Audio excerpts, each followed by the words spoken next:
if the ANC and EFF, in your opinion, are still black, why have those leaders not uplifted and built up the townships and where they come from? And why have they all moved out of there and moved into the suburbs?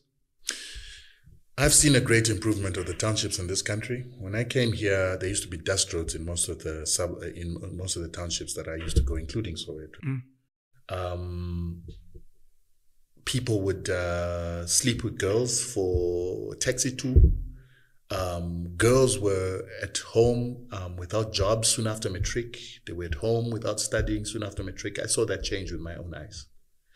A situation where... Do you think that was what the ANC wanted, or do you think this was the negotiation they had with the incumbents, that you have to give the people something, otherwise they will rise up, and then after they calm down, we'll wind it down to a point where today we give them 350 only and nothing else, and at that point they will have become so weak that we can do whatever we want with them? I think it was what the ANC did, because if that was a strategy from the whites should have used that strategy to preserve themselves. The reason why whites got overthrown is because they totally disregarded black people to a point where black people had nothing to lose. What the ANC have given people within the townships, the little that they've given, if they've given people something to lose. Right now, if you say to black people, let's have a revolution, it'll be very difficult because most black people are comfortable enough not to want to revolt. That was something that came with the ANC. And if the whites had had that strategy, they would have implemented it during apartheid to ensure that they would never get overthrown. They got overthrown because white people do not... But maybe that was the negotiation, right? Maybe that was where the black minds came and said, guys, listen to us. The game can keep going. Bring some of us to the table. And then for the rest, because they're angry, let's give them just a little bit. Something to lose. Make them desperate. Take away all their skills. Make sure they never get the land, but they live in the hope of the promised land. And then after that, we'll just carry on as we were. And we'll always pacify them with a few black faces here and there. But we'll keep the agenda the same. I ask this because, again, have we seen this black government? I know almost 30 years is not a long time, but have they fundamentally built institutions and spaces and ensure that even in the education system, that the skills and the knowledge being shared with the black child is such that that child can arm themselves, grow their own food, be strong, and become something in the world? Or have they actually made, even from apartheid times, made the black child weaker than they ever were? It's tricky for me to say. I don't want to be disrespectful to the ANC to totally make them seem like they have not done anything. Because like I've said to you, I actually feel they've done a lot. I agree with you. When I look at the roads being built, I think over 5 million RDP houses. And so I think it's electricity, unfair for me. Flushing toilets, they've done a lot. And I think it's unfair for me, therefore, to take their credit for what it is that they've done by saying that they were just working to try and preserve the white system in the process. I think the ANC... Would we call that empowerment, what they did?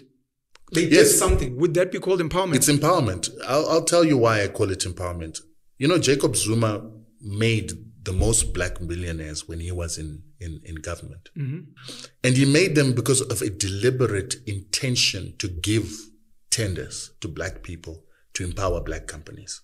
I even saw guys rising from nothing to something within that period. I don't think that was just trying to put money in a few people's pockets. That was actually trying to transform the economy. You don't think he was trying to build his own army? And we spoke earlier about money laundering and people that come here to send money back to their nations to empower themselves. Don't you think he was doing that strategically to also create a base for himself of people that can protect him, fight for him, or his faction, not necessarily for the transformation of black South Africans as a whole? Whatever it may be. Because some people judge him for the Guptas, what he did for the Reddy family, the Sheikhs, etc. Whatever the deal might be, it did empower black people. Mm.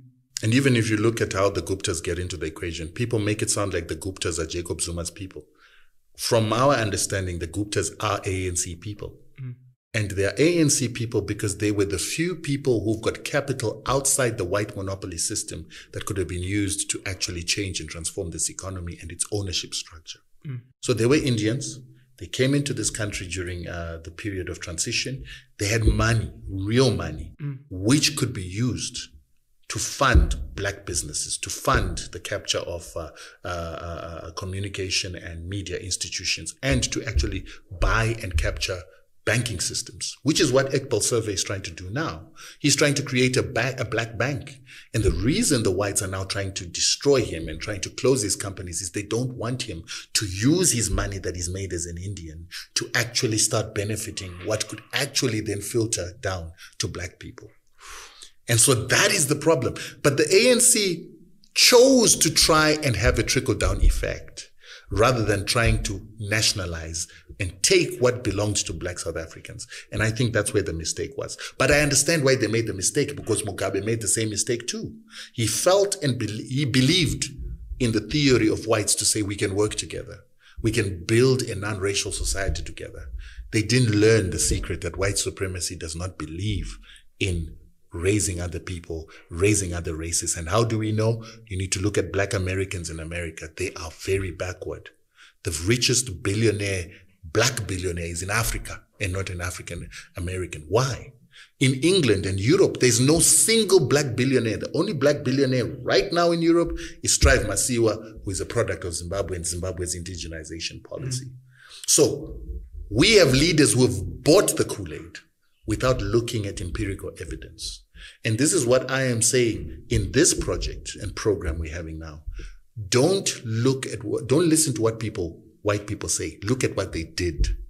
When America wanted to emancipate itself after liberation from England, did it listen to what the British wanted? Did it follow British systems, or did they decide to destroy the whole system?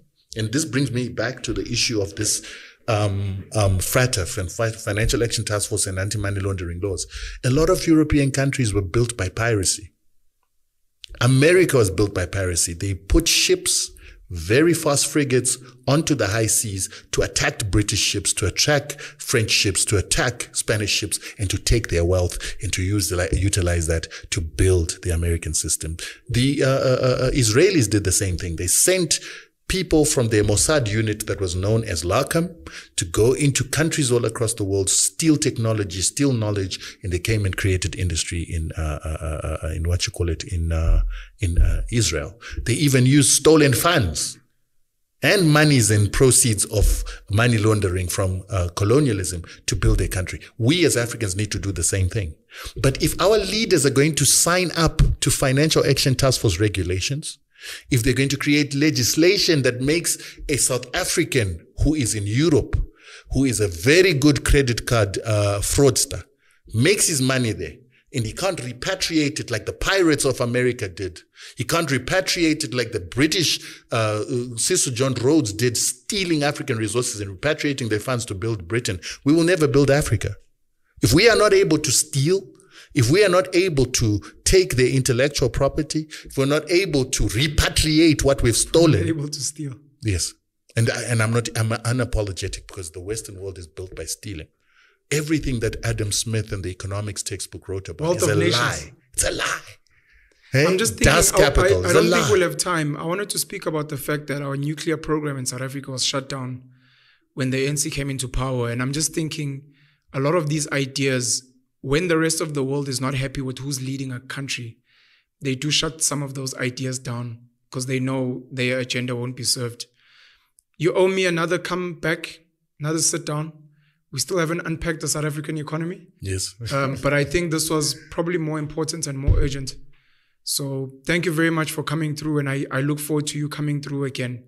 I know if I ask you a question, we're going to run for another 20 minutes. So thank you very much, Rutendo. Thank you so much for the opportunity. And I just want to say one thing. I'll leave you with a challenge. Yeah. You said that when the West are not happy with certain people ruling, when they're not happy with black people. So even though I understand you don't want to focus on race, you're going to see that this thing always leads us back to race.